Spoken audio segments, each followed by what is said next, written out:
Thank you, Mr. President. Mr. President, before I start... Sure.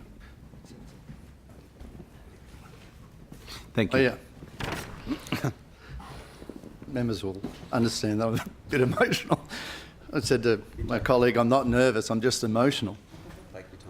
Before I start, I want to acknowledge our Lord Jesus Christ and how good he's been to me. Also acknowledge my wife, Michelle, my son, Ben, who are here with us today. And of course, I acknowledge my mentor and my colleague, the Honourable Fred Nile. And finally, I acknowledge all CDP members and those people across New South Wales who have made it possible for me to be here today to table this very important bill. Yeah. Mr. President, I'm honoured and humbled today to introduce the Modern Slavery Bill 2018. This bill addresses the findings and recommendations of the inquiry into human trafficking in New South Wales report completed last year. The bill has been developed by the New South Wales Parliamentary Working Group on Modern Slavery, a cross-party group of members who come together to develop the bill and deal with this scourge against innocent people in New South Wales and beyond. The members of the Working Party group include the Honourable Matthew Mason Cox MLC from the Liberal Party, the Honourable Trevor Khan from the Nationals, and the Honourable Robert Brown MLC, the Shooters, Fishers and Farmers Party, and of course with much encouragement for colleagues and members across parties. Mr. President,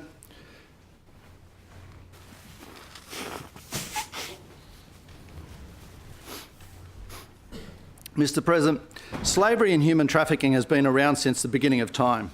Many good men and women have spent their lives committed to seeing modern slavery abolished, including Louis X, St Patrick, William Wilberforce, Abraham Lincoln, just to name a few.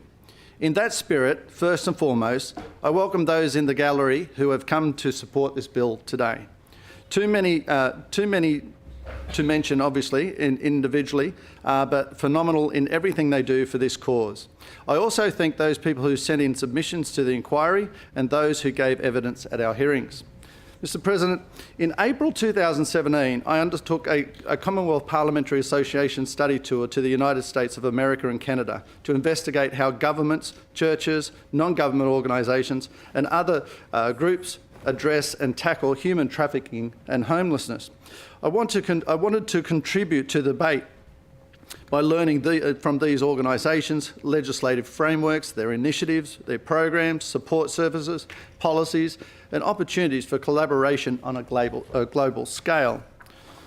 I wish to extend my sincerest thanks to those people in the organisations in USA and Canada, such as the LAPD, and a big call to Sergeant Gentle Winter, and that is his name, a lovely policeman over there, and the NYPD, the FBI in Washington, the Human Trafficking Unit, the Homeland Security in Washington, the Los Angeles Sheriff's Department, the Canadian Royal Mounted Police in Ottawa, the International Justice Mission in Washington, which they have a rep here today, and of course A21 in Los Angeles.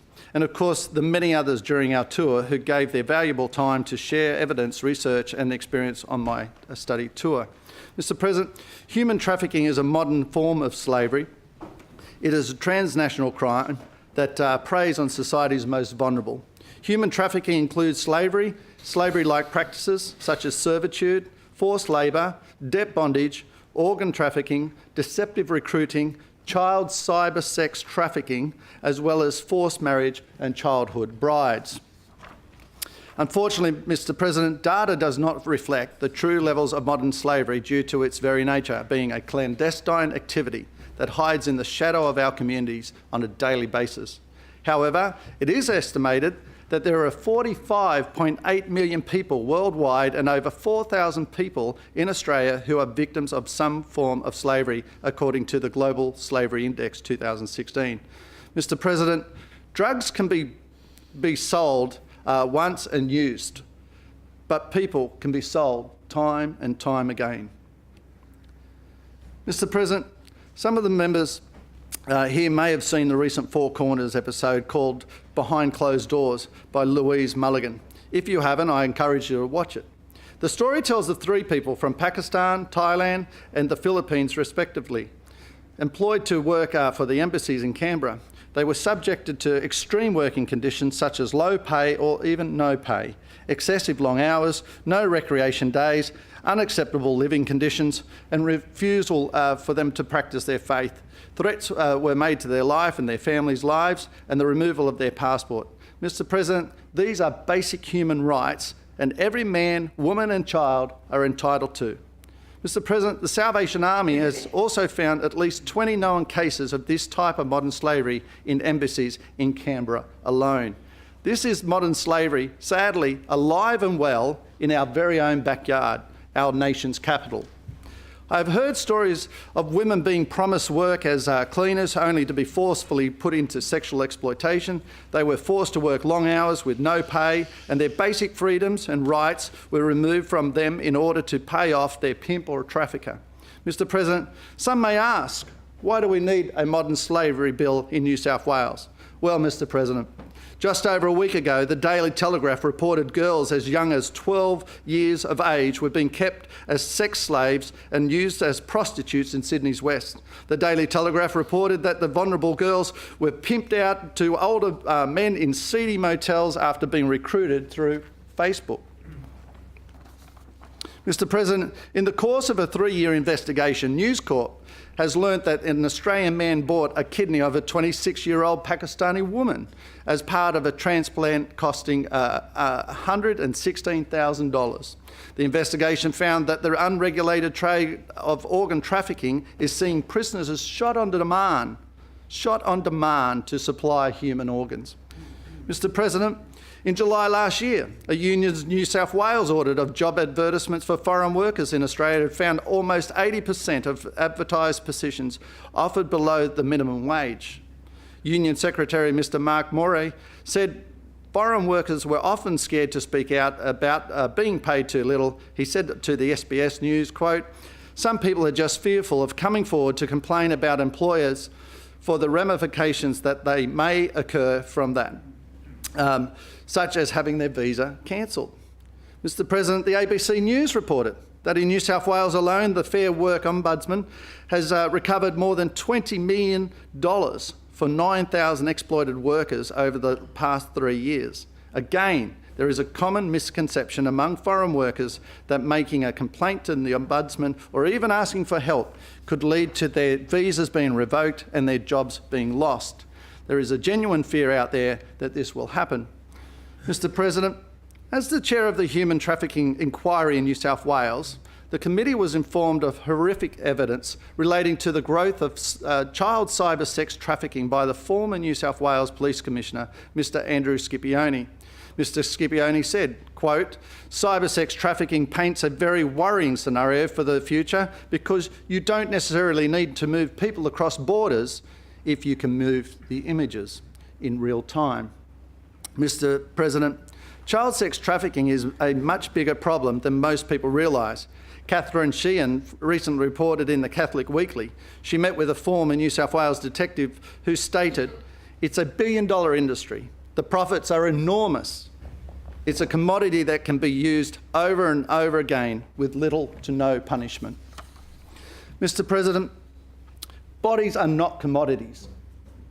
Law enforcement should be granted the powers needed to locate perpetrators who are hiding their identity on the internet to commit these crimes. The Australian published a story yesterday regarding the surge in pedophile live streaming, and I just warn, just in case any children are watching this online, that's probably not appropriate for them to be there. Amanda Hodge reported, pedophiles are paying as little as $40 to watch a child abused and tortured live online. Australian Federal Police Assistant Commissioner Debbie Platt says the volume of Australians who are uploading, sharing and downloading child pornography is actually skyrocketing.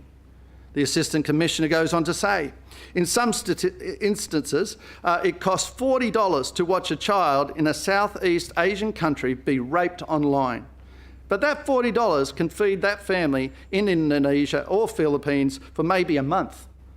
So for them, it is a lucrative market where they can basically sell children as commodities.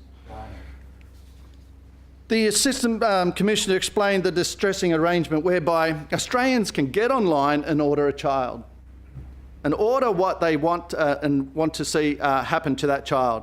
And that could mean anything from undressing of a child and seeing them naked, right through to torture, rape, and in the most extreme cases, even the murder of the child.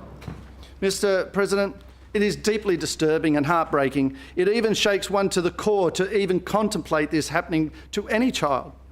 And even more excruciating to imagine that sometimes, long after the abuse has ceased, the images and the videos continue to be distributed on the dark web like a double-edged sword, full of additional pain and suffering for the victim.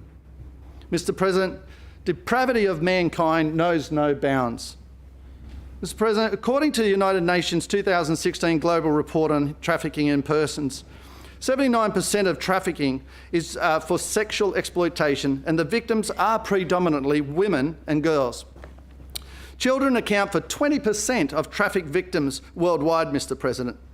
Now, Mr. President, that is approximately 9.16 million children, or the equivalent of 16,838 A380 plane loads of children.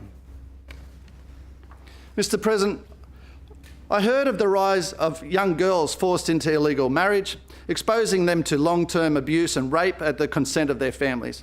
It is important exposing long-term abuse and rape at the consent of their families. It is important to note underage forced marriage is not limited to any particular culture, religion or ethnicity.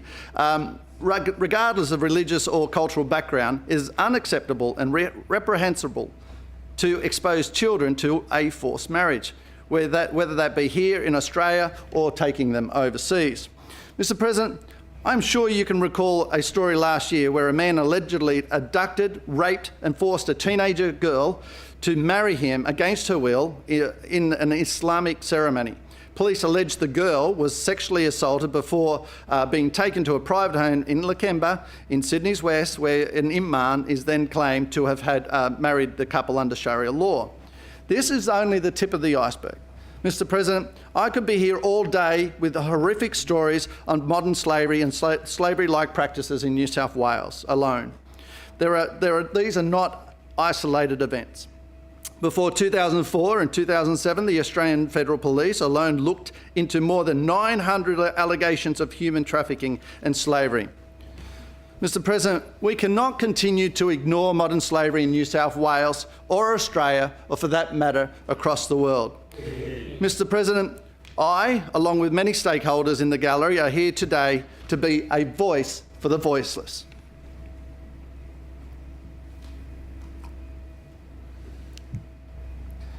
Mr. President, I would like now to turn to the provisions of the Modern Slavery Bill 2018. First and foremost, the Modern Slavery Bill will make provision with respect to slavery, slavery-like practices and human trafficking, and to provide for the appointment and functions of an anti-slavery commissioner and for other purposes. Mr. President, the bill is comprised of 5 parts. Part 1 deals with preliminary matters. Part 2 covers the appointment of the Independent Anti-Slavery Commissioner and the staff and facilities necessary to enable the Commissioner to exercise their functions, of which I'll address the pertinent elements later in the bill. Part 3 governs modern slavery in supply chains and the requirements of certain organisations reporting identified risk of modern slavery. Part 4 deals with modern slavery risk orders. Part 5 of the bill deals with miscellaneous components of the bill and the introduction of new crimes specific to New South Wales, namely child forced marriage and cyber sex trafficking. Mr. President, I turn to Part 2 of the bill, which provides for an anti-slavery commissioner. The commissioner's role will be to prepare a strategic plan to combat human trafficking and slavery-like practices here in New South Wales.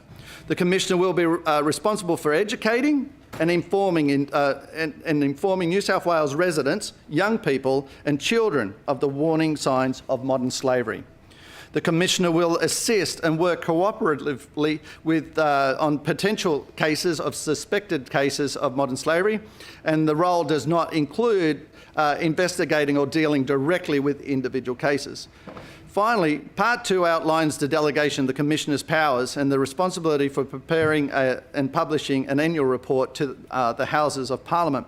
Mr. President, by comparison, the United Kingdom Commissioner has a UK-wide remit to encourage good practices in the prevention, detection, investigation and prosecution of modern slavery offences. In order to achieve his aims, the Commissioner works directly with statutory agencies who have a duty to cooperate with the Commissioner as set out in the Modern Slavery Act. I turn to Part 3 of the bill, which makes provision in regards to slavery-proofing supply lines or supply chains. Mr. President, make no mistake, we have all, probably unintentionally, benefited from modern slavery in supply chains, from the clothing we wear to technology we use and or the food that we eat are just some examples. Mr. President, we need to educate consumers to actively look at what they are wearing, what they are eating and what they are using to ensure supply chains are slave-proof. Mr. President, Luke 12:48 says, "To whom much is given, from him is much expected." I acknowledge the work of Mr. Andrew Twiggy Forrest, Chairman of Fortescue Metals and the Walk Free Foundation. Of course, I acknowledge also the work through the Archbishop Anthony Fisher with the assistance of John McCarthy QC and Catherine Maloney. They both were are leading the way of what should be expected by corporates and faith groups in slavery-proofing supply chains. Mr. President, Clause 22 requires commercial organisations or organisations with a threshold of $50 million operating in New South Wales to publicly publish an annual modern slavery statement. The statement is to contain such information as to the steps taken by the organisation during the financial year to ensure goods and services are not a product of supply chains in which modern slavery is taking place. Mr. President, there is a maximum penalty of up to 10,000 penalty units or $1.1 million for failing to do so. Mr. President, I note there are companies that have a global reporting requirements throughout different times of the year, and we need to be mindful of this. The most important thing is that they do report during the reporting period. Mr. President, Clause 23 requires the Commissioner to keep a public available electronic register that identifies organisations in which goods and services are or may be products of supply lines where modern slavery is taking place. Under this clause, the public register identifies any government agency failing to comply with directions of the New South Wales Procurement Board under Section 175 of the Public Works and Procurement Act 1912 concerning procurement within the meaning of Part 11 of that Act of goods and services that are the product of modern slavery or whether the government agency has taken steps to ensure compliance in the future. New South Wales Government will report annually with the Commissioner and will possess a key leadership role in regards to procurement and slavery proofing their supply lines. Clause 24 enables the Commissioner to develop and make public policy available, also codes of practice that can be used and remediate or monitor to identify risks of modern slavery. Clause 25 enables the Commissioner to promote public awareness of and give advice on steps to be taken to remediate or monitor risk of modern slavery supply lines. Mr. President, a person must not provide information in their statement that that person knows or ought to reasonably know is false or misleading. The maximum penalty for false or misleading information will be up to 10,000 penalty points units or the equivalent of $1.1 million. The proposed reporting requirements will be used as a means to combat the human trafficking, forced labour and slavery-like practices which exist in business supply chains. Mr. President, I turn to Part 4 of the bill, which explains court orders, particularly modern slavery risk orders. Clause 26 enables a court that convicts a person of certain modern slavery offences to make orders prohibiting that person from engaging in conduct described in the order if it is satisfied to ascertain, to certain matters. A person who is the subject of a modern slavery risk order is guilty of an offence if the person contravenes the order without reasonable excuse. The maximum penalties for such an offence is 500 penalty units or imprisonment for 2 years or even both. Mr. President, a person is convicted of modern slavery offence may also be subject to orders under the Confiscation of Proceeds of Crime Act 1989 or the Crimes Assets Recovery Act of 1990. The Director of Public Prosecutions or an appropriate officer may seek making of a pecuniary penalty under the Confiscation Proceeds of Crime Act 1990 against the person in respect of benefits derived by the person from the commission of the offence. This is an important part of the bill in recognising that money laundering does occur in human trafficking, and the proceeds should be returned back to look after the victims. Mr. President, Part 5 deals with miscellaneous components of the bill. Importantly, Schedule 4 addresses the amendment of the Crimes Act 1900, number 40, regarding cyber sex trafficking and child forced marriages. The introduction of new crimes specific to New South Wales in Section 91G and 91HAA to 91HAC address cyber sex trafficking and include crimes relating to children not to be used for production of child abuse material, administering a digital platform used to deal with child abuse material, encouraging the use of a digital platform to deal with child abuse material, and finally, providing information about avoiding detection. Section 93 deals with crimes relating to slavery, servitude and child forced labour and child forced marriage.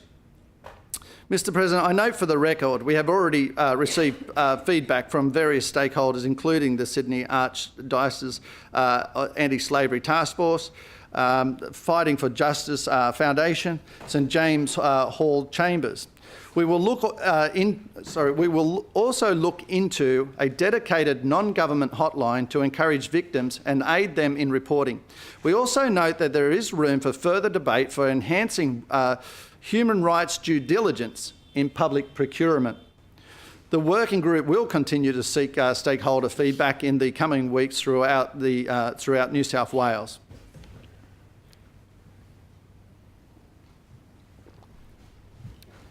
Mr. President, I wish to extend my sincere thanks to the New South Wales Parliamentary Council's Office for its invaluable assistance in preparing the draft bill, particularly Ms Mariam Pascoe, the Consultant Deputy Parliamentary Counsel.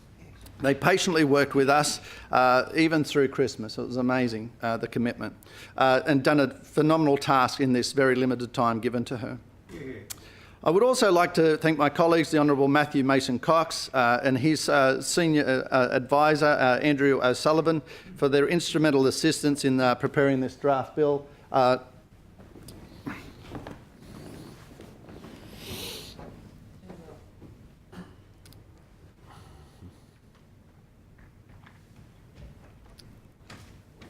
Mr. President, I wouldn't be presenting this bill without his help and his staff help. It was amazing that he would encourage us to be able to do this. I would also like to extend my sincerest gratitude to my advisors, Marie Mercer, who put in a plethora of work and has been faithful to my office since I started here in 2011, and of course Danielle Diekman. Appreciate you deeply with all that you've been going through to be a part of this. I think is part of the reward of why we do what we do, even when life can be tough outside Parliament. Yeah. I particularly want to also acknowledge Dr Alex Burton, Yvette Hannah Elias, Michelle Ryan, Luke Kubis, Emily Van Etch and Hannah Green, all who have played a part in my office over the last 7 years.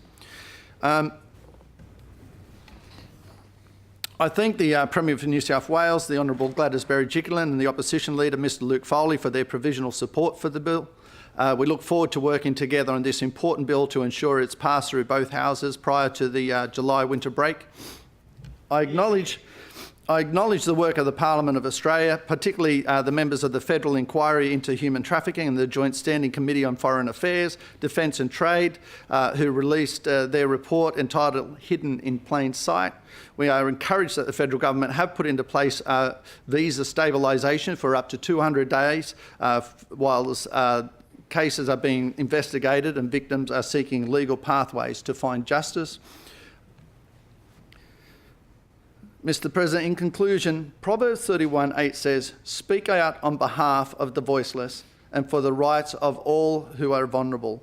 Today I am just doing that on International Women's Day. Mr President, I thank those who have invested so much in defending those who are captive in slavery and slavery-like practices. Like them, I am committed to being a voice for the voiceless. Let today be a milestone in eradicating modern slavery here in New South Wales. Let us deal with our own house first and then look to others to help them. Let today be a stepping stone to stamping out modern slavery, not just in Australia, but worldwide.